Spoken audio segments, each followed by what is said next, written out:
Alhamdulillah banget nih teman-teman, setelah selesai kegiatan refreshment pelatih daerah program pengembangan keprofesian berkelanjutan. Nah, kebetulan banget di kota Ambon ini sedang ada pameran artefak Rasulullah Shallallahu Alaihi Wasallam dan para sahabatnya. Nah, kebetulan banget dong ketika lagi di Ambon kita sempatkan untuk mampir ke sini lihat-lihat artefak peninggalan Nabi Muhammad Shallallahu Alaihi Wasallam.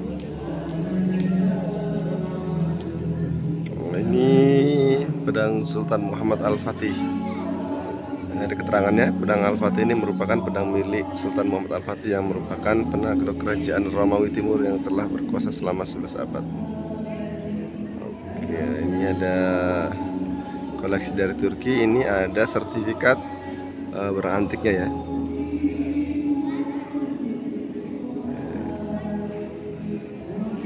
Nah, ini penampakan pedangnya. Pedang Sultan Al-Fatih. Nah, kalau yang ini adalah pedang Sayyidina Khalid bin Walid. Pedang Khalid bin Walid ini dipercaya pedang yang berasal dari kekaisaran Romawi, salah satu pedang favorit dari Khalid bin Walid. Dan menurut catatan, Khalid bin Walid memiliki 200 koleksi pedang. Pedang ini sendiri memiliki berat 4,5 kg dan panjang 1,1 meter. Ini juga ada sertifikat of antiknya. Nah, ini penampakan pedang dari Sayyidina Khalid bin Walid. Lumayan panjang ya, panjangnya 1,1 meter dengan berat 4,5 kg.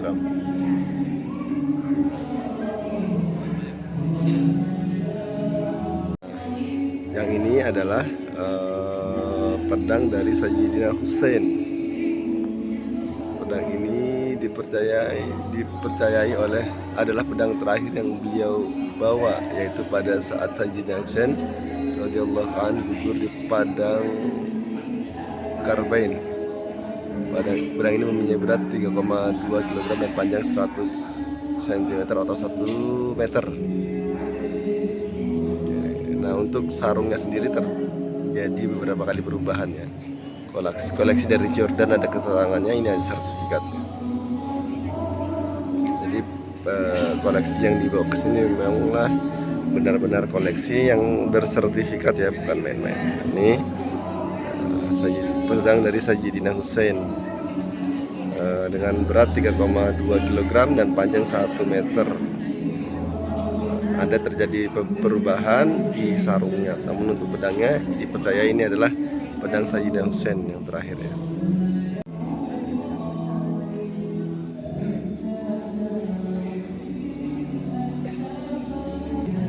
Nah, ini tongkat baginda Rasulullah Shallallahu Alaihi Wasallam koleksi dari Madinah. Nabi Shallallahu Alaihi Wasallam memiliki kurang lebih 13 tongkat, 6 terbuat dari kayu lus dan 5 terbuat dari kayu al-ayusyah, dan sisanya dari beberapa jenis kayu lainnya. Nabi Shallallahu Alaihi Wasallam menyunahkan laki-laki umur 40 tahun ke atas agar membawa tongkat ketika sedang bepergian.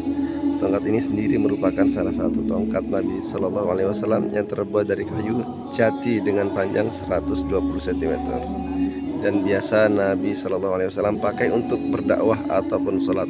Ini koleksi dari Madinah. Ini penampakan dari tongkat Nabi Muhammad Shallallahu Alaihi Wasallam. Kondisinya masih tampak terlihat bagus ya. Nah,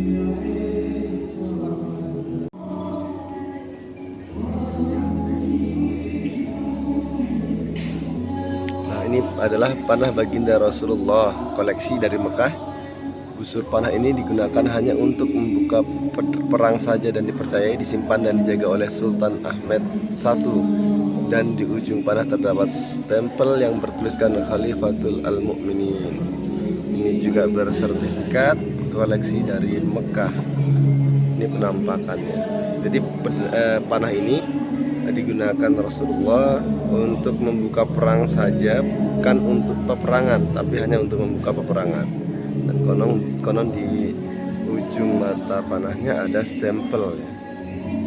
Seperti ini penampakan dari panah Rasulullah Shallallahu Alaihi Wasallam.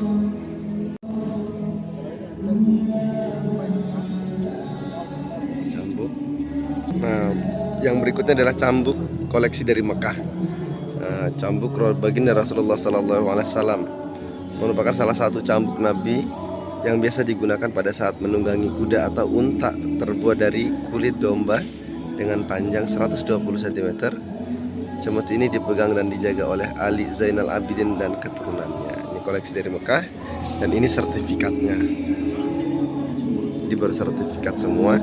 Dan ini penampakan dari cambuk Rasulullah Sallallahu Alaihi Wasallam.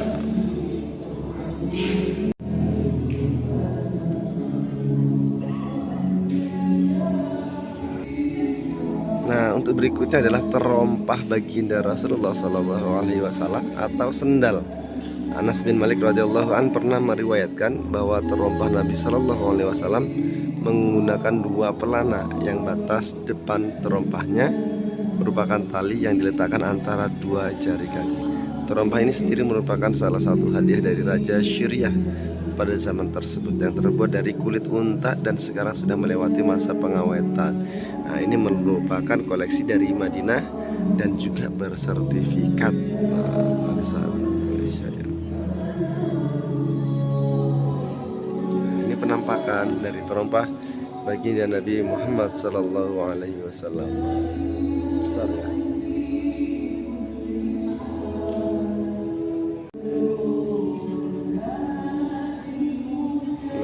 Kira-kira benda sejarah apa, sahabat? Nah, kita lihat keterangan. Nah, ini adalah tapak kaki baginda Rasulullah Sallallahu Alaihi Wasallam. Tapak kaki ini dipercayai terbentuk ketika Rasulullah Sallallahu Alaihi Wasallam berada di daerah Taif, dan menurut kitab Muwahib Al-Laduni karangan Imam Al-Kastalani menyatakan bahwa ketika Nabi Sallallahu Alaihi Wasallam menginjakkan kaki di sebuah batu atau tanah, maka media tersebut akan membentuk telapak kaki beliau dan membekas. Terdapat beberapa tapak kaki yang disimpan oleh keturunan Nabi, keturunan sahabat, dan beberapa kolektor museum. Ini koleksi dari Madinah dan tentunya juga bersertifikat. Ini gambarnya, fotonya, dan ini penampakannya.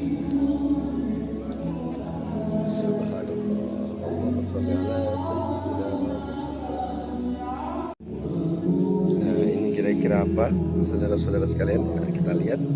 Ini merupakan tapak kaki unta baginda Rasulullah Sallallahu Alaihi Wasallam. Rasulullah Sallallahu Alaihi Wasallam memiliki unta bernama Al-Qaswa, unta yang dibeli dari Abu Bakar. Unta Qaswa juga disebut Al-Adba, yang artinya memiliki celah pada telinganya karena terputus. Selain itu, Adba juga berarti kuat. Julukan lainnya adalah Jad'a dan Asba, yang berarti memiliki prinsip. Unta Qaswa juga dikenal cerdas dan sangat waspada. Abdul Wahab At-Thaqafi menjelaskan bahwa Qaswa adalah unta yang terlatih. Saat Rasulullah SAW wafat, Qaswa tidak mau makan maupun minum. Dia juga menjadi penentu saat memilih tempat tinggal dan lokasi pembangunan Masjid Nabawi saat tiba di Madinah.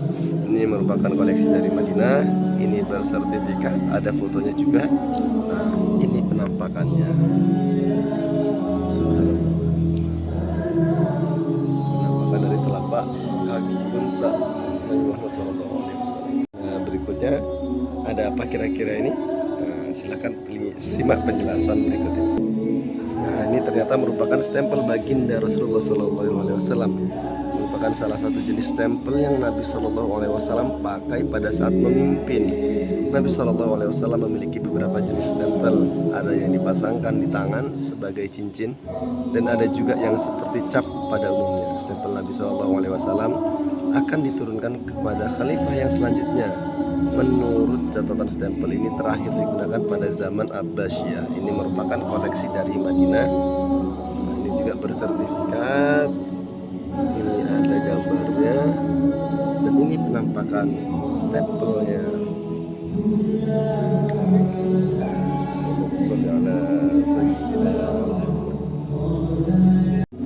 Nah, kira-kira yang ini apa ya? Nah, ini merupakan kunci makam baginda Rasulullah Sallallahu Alaihi Wasallam yang dipasang selama pemerintahan Utsmaniyah saja. Kunci makam Nabi Sallallahu Alaihi Wasallam pertama kali diganti yaitu pada tahun 1411 dan kemudian diganti pada masa Utsmaniyah yaitu tahun 1847. Kemudian oleh pemerintah Arab diganti kembali pada tahun 1937. Kunci ini dipegang oleh keturunan Ali bin Abi Thalib. Setelah adanya perselisihan, kunci ini terbuat dari tembaga dengan ukiran dan bentuk khas dari Utsmaniyah yang merupakan koleksi dari Madinah dan bersertifikat juga. Seperti apa kuncinya? Ini dia bentuk penampakannya, teman-teman.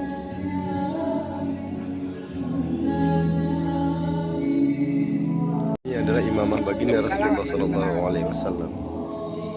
Imamah ini dipercaya adalah imamah yang paling sering Rasulullah SAW pakai. Karena itu imamah ini menjadi salah satu imamah favorit Rasulullah SAW. Setelah Rasulullah SAW wafat, imamah ini diberikan kepada Muaz bin Jabal, salah satu sahabat Rasulullah SAW yang beliau cintai. Kemudian Muaz bin Jabal pergi ke Yaman untuk menyiarkan agama Islam pada kekhalifahan Umar bin Khattab. Koleksi dari Yaman tentunya bersertifikat juga, dan ini penampakannya seperti ini. Imamahnya Rasulullah SAW.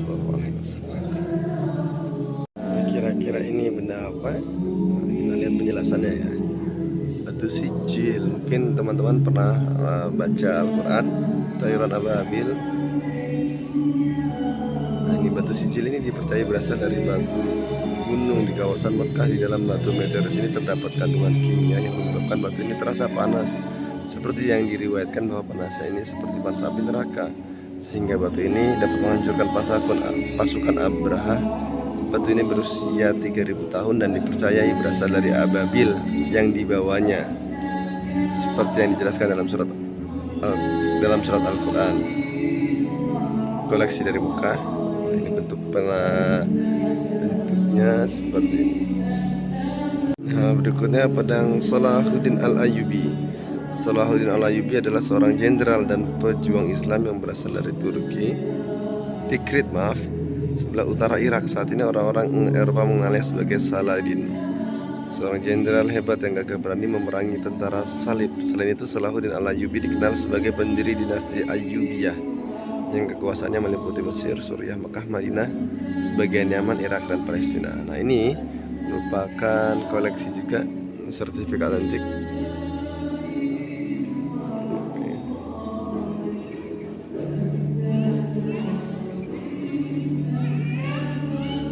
Ini tampak fotonya, dan ini yang ada di hadapan kita pedangnya ya. Allahumma sholli ala sayyidina Muhammad.